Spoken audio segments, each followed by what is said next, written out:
हम लोग बाहरी भगाओ झारखंड बचाओ का भी नारा देने का काम करें। पार्टी भारतीय जुमला पार्टी है, ये जुमला बोल बोल कर लोगों को बरगलाने का काम करता है, लेकिन ये जुमला बहुत ज़्यादा दिन नहीं चलेगा। अतिक्रमण अगर किया गया है तो हिंदुओं का, हमारा कहने का मतलब है कि ठीक है, केंद्र का सरकार क्या 5 करोड़ रोजगार दिया?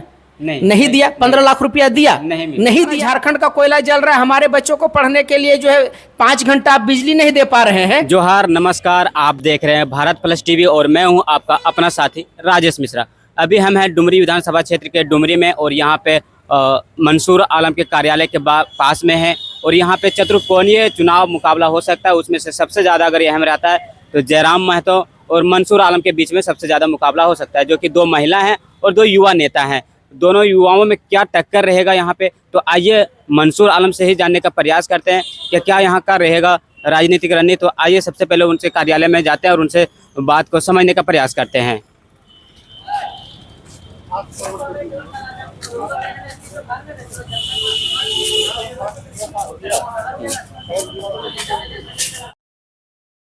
और हमारे साथ में निर्दलीय प्रत्याशी मंसूर आलम जी और ये जयराम महतो और ये दोनों क्रांतिकारी रहे खत्यानी को लेकर के। और आइए इन्हीं से जानने का प्रयास करते हैं कि इन दोनों का राह अलग क्यों हुआ और डुमरी विधानसभा से ही ये दोनों चुनाव लड़ रहे हैं। सबसे पहले तो जो झारखंडी जोहार। जी झारखंडी जोहार। बहुत आपका, आप दोनों साथ में रहे हैं, जयराम महतो और आप दोनों एक ही जगह से चुनाव लड़ रहे हैं, इसका क्या कारण हो सकता है या फिर चुनावी मुद्दा क्या हो सकता है आप दोनों का? देखिए साथी, हमारा भी एक ही मुद्दा है, जयराम बाबू का भी स्थानीयता का मुद्दा है, वो भी झारखंडियत की लड़ाई लड़ रहे हैं, हमारा भी झारखंडियत के लिए 1932 खतियान का समर्थक मैं भी हूँ, जयराम बाबू भी हैं। और निश्चित रूप से सिद्धांत दोनों का एक है और चुनाव हारूं या जीतूं, हमारा जो मुद्दा झारखंडियत को लेकर के है कि जो रोजगार में अतिक्रमण कर रहा है, जल जंगल ज़मीन पे बाहरी लोग, बिहारी लोग और बाहरी लोग जो अतिक्रमण कर रहा है, उसके खिलाफ में हम लोग कल भी मुखर थे, आज भी मुखर आवाज रहेगा। और चुनाव हारूं या जीतूं, हमारी जो लड़ाई है झारखंडियत के लिए, स्थानीयता के लिए, 1932 खतियान के लिए, बेरोजगारी खत्म करने के लिए, शिक्षा के मामले पर, स्वास्थ्य के मामले पे मैं निश्चित रूप से संघर्षरत रहूँगा और हमेशा अपने मुद्दे पर कायम हूँ मैं। मतलब कि दोनों अलग हैं लेकिन दोनों का मुद्दा एक ही है। बिल्कुल। कल रह करके जयराम बाबू को, अगर मैं चुनाव जीत जाता हूँ, जयराम बाबू को अगर स्थानीयता पे रहते हैं, स्टैंड रहते हैं, उनकी नीति सिद्धांत रहेगा और लगेगा कि झारखंडियत की लड़ाई एक साथ मिलकर लड़ा जा सकता है, तो मैं निश्चित रूप से, हमारा सोच दोनों का एक है, हम लोग हो सकते हैं साथ में।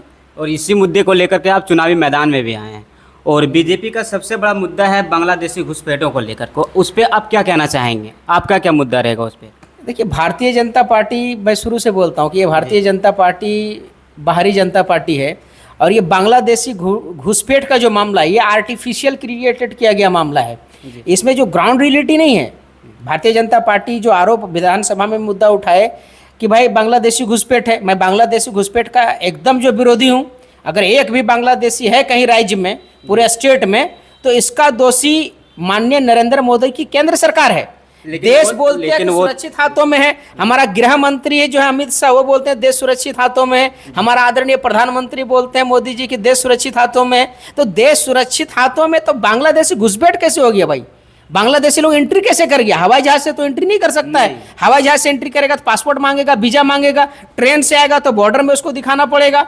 आज के टाइम में मैं दिल्ली एयरपोर्ट से अगर कोलकाता जाऊंगा तो मेरा आधार कार्ड, मेरा पासपोर्ट, सब कुछ दिखाने की नौबत आती है, हर चीज मांगा जाता है। तो अगर सेटिंग है कहीं ना कहीं भारतीय जनता पार्टी के साथ बांग्लादेशियों का, तभी हो सकता है घुसपैठ। गृह मंत्री के साथ सांठगांठ हो बांग्लादेशी लोगों का, तभी वो घुसपैठ करने की आज़ादी देते हैं। और मैं ये आरोप इसलिए लगा रहा हूं कि बांग्लादेशी लोगों के साथ आदरणीय जेपी नड्डा भी साहब भी मिले हुए हैं, अमित शाह भी मिले हुए हैं, मोदी जी भी मिले हुए हैं। मैं इसका सबूत इसलिए देता हूं कि भारतीय जनता पार्टी के सांसद हैं निशिकांत दुबे जी, मुजफ्फरपुर बिहार से आकर के झारखंड से गोड्डा से सांसद बने हैं। सबसे बड़ा अदानी पावर प्लांट गोड्डा में लगा है और उसमें से शेयर होल्डर निशिकांत दुबे हैं। निशिकांत दुबे के संरक्षण में, और उस टाइम में रघुवर दास की सरकार थी झारखंड में, भारतीय जनता पार्टी की सरकार थी, और रघुवर दास के कार्यकाल में ही गोड्डा में सबसे बड़ा पावर प्लांट अदानी का लगा। और कोयला झारखंड का, पानी झारखंड का, जमीन झारखंड का, लेबर झारखंडी, लेकिन पावर किसको सप्लाई हो रहा है? बांग्लादेश को। बिजली सप्लाई हो रहा है बांग्लादेश को। तो वोटर को बरगलाने के लिए आप बांग्लादेश के खिलाफ बोलिएगा और मोहब्बत करते हैं जाकर के बांग्लादेशी लोगों को।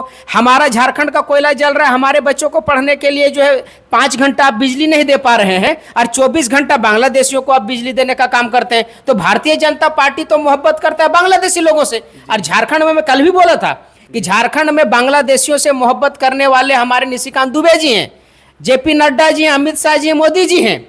और विरोध सबसे बड़ी जो बात है, घुसपैठ मुद्दा अगर है तो मैं बांग्लादेशियों का विरोधी हूं। अगर एक भी बांग्लादेशी आकर के झारखंड के अधिकारों का हनन कर रहा है, यहाँ की जल जंगल जमीन को लूटने का काम कर रहा है, तो वैसे बांग्लादेशी को मैं खुद भगाने का काम करूंगा। लेकिन आप पूरे नजर दौड़ा कर देख लीजिए पूरे झारखंड में। मैं भी आपसे पूछता हूं, आप जहाँ के निवासी हैं, क्या एक बांग्लादेशी है आपके पास? नहीं, बिल्कुल नहीं। बगल में बांग्लादेशी है क्या? नहीं। हमारे बीच में देखिए अंबुज महतो जी है, मैं इनसे पूछ लिया महतो जी का, महतो जी आपके पास बांग्लादेशी नहीं है? नहीं, ये हमारे देखिए भुवनेश्वर महतो जी, पूछिए अगल बगल में बांग्लादेशी देखेंगे क्या? लेकिन आप इन्हीं लोग से पूछ लीजिए कि आपके बगल में, आपके ब्लॉक में बिहारी है कि नहीं है, आपके थाना में बिहारी है कि नहीं है, आपके जिला में बिहारी है कि नहीं है, और आपके अगल बगल में एक छोटा सा व्यापार करने वाला अगर एक कपड़ा सप्लाई कर रहा है तो बिहारी लोग कर रहा है। इस पूरा एकड़ों के एकड़ में जितना भूमि माफिया लोग है और जितना सब पटना से, गया से, सिवान से, बिहार से, औरंगाबाद से लोग आकर के देख लीजिए पूरे डुमरी विधानसभा में, आप शहरी क्षेत्रों में सब लोग आकर के अतिक्रमण कर रहा है।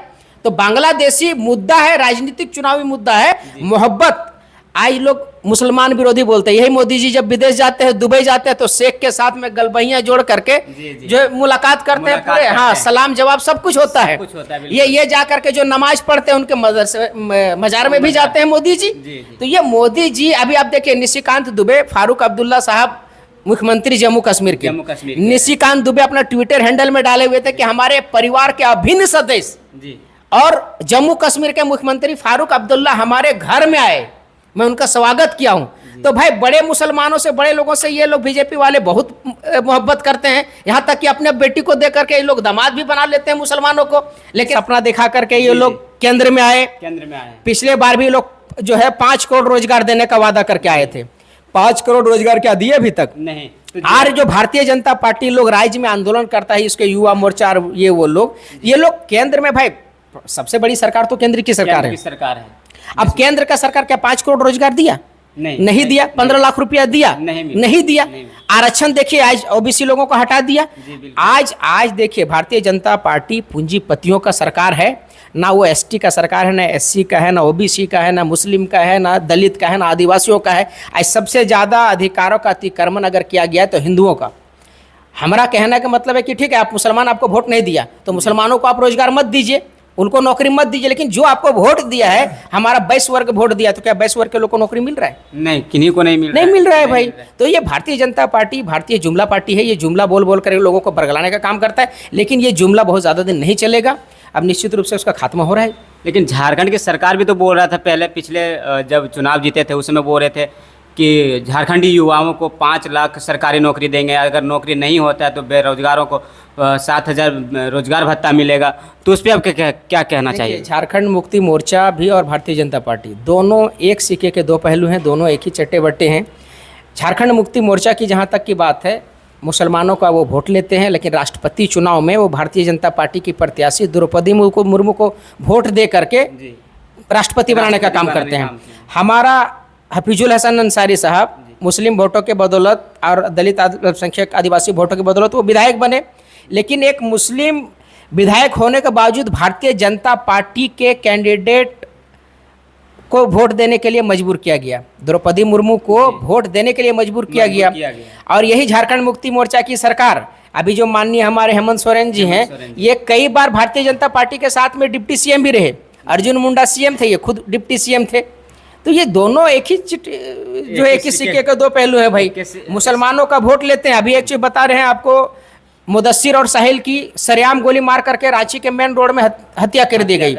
तो वो हत्या के पश्चात अभी तक लगभग 150 मुसलमानों के ऊपर केस चल रहा है। बेटा मेरा मुसलमान का 250 से 150 से मुसलमान अभी भी उन लोग पर केस चल रहा है। वो केस खाएगा मुसलमान, बेटा भी मरेगा मुसलमान का, और केस भी जो है झेलेगा मुसलमान। हम तो बोले भाई पत्थलगड़ी के मामले पर आदिवासियों पर जो हुआ था केस दर्ज, वो पहला ही कैबिनेट में हेमंत सोरेन की सरकार ने केस को वापस लेने का निर्णय लिया। तो जब आपके आदिवासी समुदाय आपको वोट देती है तो आप उनके ऊपर केस को वापस ले लेते हैं, लेकिन एक मुदस्सिर और साहिल का हत्या हो जाता है, मर्डर सरेआम हो जाता है, ना हमारा एसपी सस्पेंड होता है, ना आईजी सस्पेंड होता है, ना थानादार पर सस्पेंड होता है, ना डीएसपी सस्पेंड होता है, उल्टा 150 मुसलमानों के ऊपर केस कर दिया जाता है। तो भाई आप समान अधिकार की बात करिए, समानता के अधिकार की बात करिए। जिस तरह से पत्थलगड़ी के लोगों को आप केस खत्म कर दिए, तो रांची के जो हिंद पीढ़ी के मुसलमान और रांची के और कई जगहों के जो मुसलमानों पर अज्ञात 15,000 मुसलमानों पर केस किया गया था। मैं अनुरोध करना चाहता हूं, अब तो सरकार खत्म हो गई झारखंड मुक्ति मोर्चा का, अगर ईमानदारी से सरकार झारखंड मुक्ति मोर्चा, अगर हेमंत सोरेन अगर मुसलमानों के प्रति थोड़ी सी भी रहमदिली करता, तो रांची के 15,000 जो अधिक अज्ञात मुसलमान है उसके ऊपर जो केस दर्ज है उसको हटाता, दोषी जो पुलिसकर्मी उसको सस्पेंड करके फांसी का सजा देना चाहिए था उसको, लेकिन नहीं मिला। ना हेमंत सोरेन हमारे जो साहिल और मुदस्सिर के परिवार से मिलने तक भी नहीं गए। जुमा का स्कूल हमारा जो बंद रहता था, और जुमा का स्कूल इसलिए बंद रहता था कि बच्चा हमारा नमाज अदा कर सके, लेकिन ये तो आरएसएस के भी से भी खतरनाक सरकार निकला कि जुम्मा को अब नमाज भी नहीं पढ़ने दे रहा है हेमंत सोरेन की सरकार, कि भाई आप जुम्मा का स्कूल खोला रखेंगे ताकि बच्चा आपका खुला रहेगा स्कूल, तो आप नमाज नहीं पढ़ सकते हैं। उर्दू हमारा द्वितीय राजभाषा था, उसको खत्म कर दिए। अस्तानिया फोकानिया आलिम का जो डिग्री हमारा इक्विवेलेंट था उर्दू का, कल रख करके अस्तानिया फोकानिया आलिम फाजिल की जो डिग्री थी वो हमारा मैट्रिक, इंटर ग्रेजुएशन और पोस्ट ग्रेजुएशन का इक्विवेलेंट था। कल रह करके रोजगार सेवक, आंगनबाड़ी में लोग, कई लोग हमारे प्रोफेसर बनते थे आलिम फाजिल की डिग्री से। झारखंड मुक्ति मोर्चा ने हमारे उर्दू सब्जेक्ट को ही खत्म कर दिया। तो झारखंड मुक्ति मोर्चा में प्रत्यक्ष आरोप लगाता हूँ कि कहीं ना कहीं जो हमारा दीन, इस्लाम, धर्म उर्दू सब्जेक्ट से जुड़ा हुआ है। मैं कुरान और हदीस को उर्दू से पढ़ता हूँ, ये चाहता ही नहीं कि उर्दू पढ़े। ना उर्दू पढ़ेगा मुसलमान, ना ईमान जिंदा रह पाएगा, ना ईमान जिंदा रह पाएगा, ना मुसलमान का जो है ईमान जिंदा रह पाएगा। तो मुसलमान को ईमान खत्म करने के लिए जो है हेमंत सोरेन की सरकार ने उर्दू को खत्म करने का प्रयास किया है। झारखंड के एग्ज़ाम जो होते हैं, बहुत सारे एग्ज़ाम होते हैं, उसमें बाहरी भाषाओं को भी प्राथमिकता दिया जा रहा है फिलहाल से, तो उस पर आप क्या कहना चाहिएगा कि बाहरी भाषाओं को प्राथमिकता दिया जाना चाहिए, जो कि हमारा यहाँ का खोरठा है और भी भाषाएं, संथाल भाषा है। अगर मैं तो यही बोलता हूँ कि भाई अगर मगही, भोजपुरी, अंगिका को अगर यहाँ पर झारखंड सरकार मान्यता देती है, तो मैं उनसे पूछना चाहता हूँ, हेमंत सोरेन जी कभी पता किए कि बिहार में खोरठा को जो है मान्यता दिए कि नहीं दिए? नहीं, बिल्कुल नहीं। अगर नहीं दिए तो भाई हमारे यहाँ बिहार मतलब चारागाह क्यों बनाया जा रहा है? अगर बिहार सरकार, नीतीश की सरकार यहाँ से खोरठा भाषा को, मुंडारी भाषा को, हो भाषा को, पंचपरिया परगनिया भाषा को, कुड़माली भाषा को अगर राजस्थान की सरकार प्राथमिकता देती, अगर बिहार की सरकार प्राथमिकता देती, बंगाल की सरकार प्राथमिकता देती, तब हम भी बोलते हैं कि आप भी भोजपुरी भाषा के यहाँ पे लेक्चरर की भर्ती करिए और भोजपुरी भाषा को भी आप मान्यता देने का काम करिए। लेकिन झारखंड पूरे भारत का एक पहला राज्य है जहाँ पर चारागाह बनाकर लोग रख दिया है। चारागाह बनाकर हमारा, हाँ, आज हमारा यहाँ जब हमारा खोरठा बिहार में नहीं चलतो, नहीं, तो बिल्कुल नहीं, तो फिर हमरो यहाँ तो जो भोजपुरी अंगीकार मगी नहीं चलतो। जी बिल्कुल। और वो एग्ज़ाम में जो है उनको ऐड किया जा रहा है कि ये भी भाषा चलना चाहिए ताकि बिहारियों को भी इसमें मतलब कि एग्जाम। नहीं, बिल्कुल नहीं। सरकार किसी का बनेगा, अगर ये भोजपुरी, मगही और अंगिका के लोगों को इसी तरह से शामिल किया जाए तो हम लोग उग्र आंदोलन के लिए जो है निश्चित रूप से हम लोग उग्र आंदोलन के लिए बाध्य होंगे और ये आंदोलन अनवरत जारी रहेगा।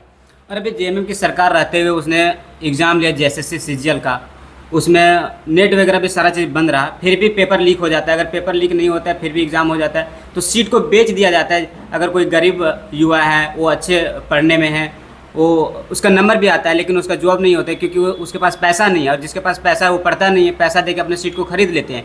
तो उन सब चीज़ों को आप कैसे अपने कीजिए? देखिए, हमारे झारखंड के युवाओं के साथ खिलवाड़ है, उनके भविष्य के साथ खिलवाड़ है। और एक चीज़ आप जानिएगा, अगर इंसान का शरीर मर जाता है तो ये शरीर 7 दिन के अंदर जो है रफा दफा हो जाता है, लेकिन अगर एक इंसान का सपना मर जाता है तो वो जिंदगी भर जो है उसका गम नहीं भूल पाता है। आज झारखंडी युवाओं के साथ देख लिए, बेचारा जो सुबह बचपन से जो माँ बाप उसको सपना दिखा करके पढ़ाया बढ़ाया, अपना रोजी रोटी जो है मेहनत मजदूरी करके बच्चा को पढ़ाता है, उसको ग्रेजुएशन भी कराता है, कंपटीशन का तैयारी भी कराता है। लेकिन ये दुर्भाग्य की बात है झारखंड का कि वो कल रह करके नौकरी का सीट टीचर का, देख लीजिए आप, गोरखपुर का टीचर लोग कहाँ आ रहा, छपरा बलिया के लोग आके टीचर बनता है। राजस्थान का भी बहुत सारे जो है वहाँ पे आके यहाँ पे कोई चिकित्सक का जॉब हुआ था, उसमें ज्वाइनिंग लिए थे। बिल्कुल, अभी आपको हम बता देते हैं कि कम्युनिटी हेल्थ ऑफिसर लोग का वैकेंसी निकलता, उसमें मैंने जा करके उस टाइम में शैलेश चौरसिया थे मिशन डायरेक्टर नारायण एचएम के, मैंने उनको जा करके बोला था कि कम्युनिटी हेल्थ ऑफिसर पे पोस्ट पे स्थानीय लोगों को ही प्राथमिकता दिया जाए और उसमें फिर मेरा ही बात पे, मेरा ही आवेदन पे वो कैंसिल किया गया था कम्युनिटी हेल्थ ऑफिसर का। और सरकार इसको स्वतः संज्ञान लेकर के, बन्ना गुप्ता उस टाइम स्वास्थ्य मंत्री थे, वर्तमान थे, मैंने उनको ही संज्ञान में दिया था कि कम्युनिटी हेल्थ ऑफिसर के पोस्ट में भी देखिए मीना लोग आकर के जमावड़ा डाल ले हैं, आरा छपरा बलिया के लोग हैं, बंगाल का लोग हैं, लेकिन हमारी जो बेटियां हैं वो जीएनएम करके, बीएससी नर्सिंग करके, बीएमएस करके बैठी हुई है, उनको नहीं कम्युनिटी हेल्थ ऑफिसर पे मिल रहा है। तो हमारी बातों पे संज्ञान लिया था सरकार, और निश्चित रूप से अब जितना भी वैकेंसी निकल रहा है वो स्थानीय लोगों का ही हो रहा है। तो निश्चित रूप से हमारा एक छोटा ही प्रयास आज सफल हुआ। मैं आने वाले दिन में जेपीएससी और कई जो धांधली हो रहे हैं उस पर हम लोग अनवरत आंदोलन करने का काम करेंगे। और जीएमएम की सरकार अभी मैया सम्मान योजना दे रही है 1,000 रुपया, जो महिलाओं को अपनी ओर आकर्षित कर रहे हैं, लॉलीपॉप जिसको बोला जाता है, लॉलीपॉप दे रहे हैं। और बोल रहे कि अगर हम जीत जाते हैं दूसरे अगले चुनाव में, अगर इस बार चुनाव में जीत जाते हैं तो 1,000 से बढ़ा के 2,500 रुपया कर देंगे। जहाँ पे युवाओं को नौकरी देने का पैसा नहीं है, युवाओं को नौकरी दे नहीं पा रहा, वहाँ बोल रहे हैं कि हम 2,500 रुपया देंगे। तो उन पर आप क्या कहना चाहिएगा? देखिए, झारखंड मुक्ति मोर्चा भारतीय जनता पार्टी का अभिन्न अंग है और सारा स्टाइल झारखंड मुक्ति मोर्चा का बीजेपी से मिलता जुलता है। ये भी ऑफर पे ऑफर देते हैं, वो भी ऑफर पे ऑफर देते हैं। एक तरफ मैया सम्मान योजना की बात करते हैं, दूसरा तरफ से हमारा जो बूढ़ा बुजुर्ग है उसका वृद्धा पेंशन कोई लोग बंद करके रखा है 7-8 महीने। जी जी, वो तो बिल्कुल बंद हो गया। वही पैसा जो है आज हमारे जो 1,000 रुपया जरूरत है बूढ़ा लोग को, स्वागत है। अगर आप, हमारा कहना है कि अगर अधिकार देते तो सबको समान रूप से अधिकार दीजिए। अब पता चलेगा कि मेरे अब्बा का ही अधिकार को काट करके आप हमको दे रहे हैं। कल रह करके मेरे अब्बा को जो वृद्धा पेंशन मिलना चाहिए था 1,000 रुपया, उसको हटा करके आप हमको दे रहे हैं, मेरी बीवी को दे रहे हैं। तो हमारा कहना है कि भाई वृद्धा पेंशन आप ठीक है, मैया सम्मान योजना दीजिए, आपका स्वागत है, मिलना भी चाहिए हमारे मैया को सम्मान। लेकिन मैं पूछना चाहता हूँ कि आप 1,000 रुपया मैया सम्मान योजना दे करके, हमारा आज कई मॉब लिंचिंग के शिकार युवा हैं, उनकी भी तो माँ है, कभी उनके मैया को सम्मान मिला? नहीं। साहिल के मैया को कभी सम्मान जा करके दिए वो? नहीं। कभी मुदस्सिर के माँ को जा करके दिए? नहीं, बिल्कुल। कभी सरफराज की माँ को जो हत्या हो गई उनको माँ को कभी सम्मान देने का काम नहीं किए? कई लाखों जो मॉब लिंचिंग के शिकार हैं, 60 से 70 मॉब लिंचिंग हर वर्ष हो रहा है, कभी ये मैया को सम्मान नहीं दिए। आज विधवा पेंशन की राशि को कटौती कर दिए, वृद्धा पेंशन की राशि को कटौती करके मैया को सम्मान देने का काम कर रहे हैं। अभी स्कॉलरशिप जो हमारा स्टूडेंट पढ़ता, वो स्कॉलरशिप की राशि नहीं दे रहे हैं, बंद कर दिए। तो हमारा बच्चा पढ़ेगा नहीं। आप कहे कि बेटा का पैसा हिस्सा काट के स्कॉलरशिप का उसकी माँ को 1,000 रुपये दे के लॉलीपॉप दे रहे हैं आप। जो स्कॉलरशिप की राशि होनी चाहिए थे, बेटा को मिलना चाहिए था 50,000 रुपया। DMLT, OT technician, x ray technician, dialysis technician, कई कोर्सेस हैं जिसके स्कॉलरशिप के माध्यम से बच्चा पढ़ता था हमारा। अब उसका स्कॉलरशिप की राशि 60,000 है, उसका स्कॉलरशिप को आप काट दिए और 2 महीना में आप 2,000 रुपया दे दिए। तो ये कुल मिलाकर के बार्गेनिंग का काम है। ये लोगों को बरगला रहे हैं, बिल्कुल महिलाओं को बरगला रहे हैं। आप बेटा का पैसा काट के, एक महिला है, आपको उदाहरण दे रहे हैं कि एक महिला, उसका एक बेटा है, उसका स्कॉलरशिप का हिस्सा काट दिया। एक महिला, उसका ससुर है, सास है, उसका वृद्धा पेंशन का पैसा काट दिया। कोई समाज में विधवा है, उसका पैसा काट दिया, और मैया को 1,000 रुपया दे रहा है। जिसको मिलना चाहिए उसको मिल नहीं रहा है, जिसको मिलना चाहिए उसको मिल नहीं रहा है, जिसको नहीं मिलना चाहिए उसको मिल रहा है। सरकार का योजना का मैं तब तहे दिल से स्वागत करता, मैया सम्मान योजना का था, जब वृद्धा पेंशन भी कंटिन्यू रहता, विधवा पेंशन भी कंटिन्यू रहता, और स्टूडेंट का जो है स्कॉलरशिप भी कंटिन्यू रहता। आप चुनावी मुद्दे में क्या सोच कर आए कि चुनावी मैदान में कि आप क्या करेंगे इधर डुमरी विधानसभा में? हम 4 वादे और 4 निश्चय लेकर के आए हैं। चुनाव हारे या जीते, जगन्नाथ महतो भी डुमरी विधानसभा चुनाव लड़े थे तो पहली बार हारे थे। और इतिहास है कि भाई मैंने पहली बार जो है IAS का एग्ज़ाम देने के लिए प्रयास किया है। निश्चित रूप से हार जीत बहुत बड़ा मायने नहीं रखता है। एक बार अगर हार भी गया तो हमारा मुद्दे जनता के बीच में यही है कि मैं हारूं या जीतूं, मेरा जो प्राथमिकता है। यहाँ से जगन्नाथ महतो जी, स्वर्गीय जगन्नाथ महतो जी शिक्षा मंत्री भी रहे, लेकिन आज तक ना वो बीएड कॉलेज खुला पाए, ना नर्सिंग कॉलेज खुला पाए, ना महिला कॉलेज खुला पाए, ना पारा मेडिकल, ना आपका जो फार्मेसी कॉलेज। अभी ये सब चीज़ों से सबसे ज़्यादा इम्पोर्टेंट पार्ट था हमारा वुमेन्स कॉलेज का शिक्षा। अभी हमारे यहाँ देखिए घाघरा साइंस कॉलेज है, देवी महतो कॉलेज है, जगन्नाथ महतो कॉलेज है, और भी झारखंड कॉलेज है, पारसनाथ कॉलेज है। लेकिन आपको चीज़ बता रहे हैं, बड़ा गंभीर विषय है ये कि हमारी बच्चियाँ टेम्पू में लटक के पूरा एकदम ठसम ठस हो करके, आज के टाइम में लोग बोलते हैं मैया सम्मान योजना 1,000 रुपया देता है, लेकिन वो 1,000 रुपया पर डे इन लोग का 100 रुपया खर्चा है टेम्पू से आने जाने में। और बेटी आती है, कॉलेज में पढ़ती है, कहाँ आती है, कहाँ जाती है। निश्चित रूप से अभिभावक के बीच में एक मन में शंका रहता है जी। तो आज के टाइम में जो माहौल चल रहा है, चूँकि हम लोग ग्रामीण परिवेश के हैं, एक बेटी अगर घर से पढ़ने के लिए निकलती है तो जो हालात है अभी, बेटी कहाँ जा रही है, बेटी क्या कर रही है, जो माहौल चल रहा है, आज लोग इधर भाग गया, कल उसके साथ भाग गया, तो एक मन में डर लगता है। हमने सोचा है कि ये डर को ख़त्म करने के लिए और बेटी पढ़ाओ बेटी बचाओ जो मोदी जी नारा दिए हैं वो साकार नहीं कर रहे, सिर्फ नारा है। मंसूर आलम हारे या जीते, मैं बेटी को पढ़ाने का काम करूँगा। महिला कॉलेज में हारूं या जीतूं, जीत गया तो सरकारी महिला कॉलेज खुलेगा जिसमें निःशुल्क पढ़ाई होगी। अगर मैं हार गया तो अपने माध्यम से, अपने संसाधनों के माध्यम से मैं निश्चित रूप से प्राइवेट महिला कॉलेज खोलने का काम करूंगा। मामूली से शुल्क पे, अनुदानित दर पे मैं वो काम करूंगा। अगर हार गया तो पैरामेडिकल कॉलेज भी खोलेंगे, लेकिन वो प्राइवेट होगा। मैं जनता से अनुरोध करना चाहता हूँ कि शिक्षा मंत्री रहते हुए अगर महिला कॉलेज नहीं खुला, मंत्री रहते हुए, शिक्षा मंत्री रहते हुए आप महिला कॉलेज नहीं खोले पैरामेडिकल को, जबकि ये सिर्फ सोचने के दर ही था। वो एक विभागीय किसी कर्मी को, वो विभागीय पदाधिकारी को सिर्फ आदेश दे देते कि वहाँ महिला कॉलेज खुलना है तो खुल जाता। आज हमारी बेटी बस में जो है आकर के धक्के खा के जाती है। आज हमारी बच्चियाँ जो सुरक्षित नहीं महसूस करती है कॉलेज में। आज को एजुकेशन सिस्टम पे लड़का भी पढ़ता है, लड़की भी पढ़ती है। ग्रामीण क्षेत्रों में ये समस्या व्यापक रूप से है। जो माँ बाप को सबसे ज़्यादा दिक्कत लगता है कि बेटी जा रही है, वहाँ लड़का भी पढ़ रहा है, लड़की भी पढ़ रही है। तो कहीं ना कहीं एक, हालांकि मैं नैरो माइंडेड का बात नहीं कर रहा हूँ, लेकिन जो ग्राउंड रियलिटी है, हमारे बातों से कई लोग को आलोचना हो सकता है कि आप मंसूर आलम जी नैरो माइंडेड बात करते हैं, तो मैं नैरो माइंडेड बात नहीं करता। मैं फ्रेंकली बता रहा हूँ कि मेरी भी बहन है, मेरी भी बेटी होगी, तो मैं भी कहीं ना कहीं अनकंफर्टेबल फील करूँगा। तो सबसे पहले मेरा महिला कॉलेज खोलना है, paramedical college, nursing college, pharmacy college, और 500 बेरोजगार युवाओं को प्रधानमंत्री रोजगार सृजन योजना, मुख्यमंत्री रोजगार सृजन योजना, कल्याण विभाग के द्वारा जो संचालित योजना है उनके माध्यम से 500 बेरोजगार युवाओं को, अभी मैं देखता हूं कि सरकारी स्कूल में अंडा का सप्लाई होता है, चावल का सप्लाई होता है, मध्याह्न भोजना, तो उसमें सब ठेकेदार लोग बाहर का है। मैं डुमरी के ही बेरोजगार युवाओं को सारा ठेकेदारी, कोई डुमरी में अब बाहरी ठेकेदारी हम नहीं चलने देंगे। आज स्कूल में कपड़ा सप्लाई है तो बाहरी लोग आकर के सप्लाई कर रहा है। भाई हमारी जो आंगनबाड़ी की दीदी है, सेविका है, सहायिका, और भी जो सिलाई कढ़ाई जानती है, उनको भी नहीं मिलता है रोजगार। तो स्कूल में सप्लाई की बात हो, कपड़ा सप्लाई की बात हो, मध्याह्न भोजना की बात हो, अगर कोई पुल पुलिया संचालित है, कोई रोड है, तो हमारा स्थानीय लोग काम करेगा। अगर पेपर नहीं है तो ठीक है, पेपर का भी इंतजाम होगा।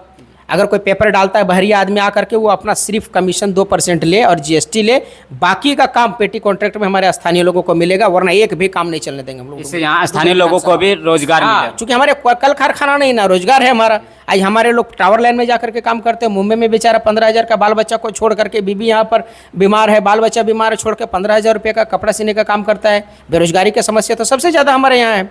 आज हमारे यहाँ स्वरोजगार से अगर जोड़ने का प्रयास होता है, ठेकेदारी में बाहरी लोग आकर के करोड़पति बन रहे हैं हमारे डुमरी यहाँ, तो मैं एक भी ठेकेदारी नहीं चला रहा। फ्रेंकली बताते हैं हम, कोई भी बाहरी आदमी अगर डुमरी में आकर के अतिक्रमण करने का काम करेगा, मैं निश्चित रूप से उसका विरोध करूंगा, और अपने साथियों के साथ भी ये करते हैं।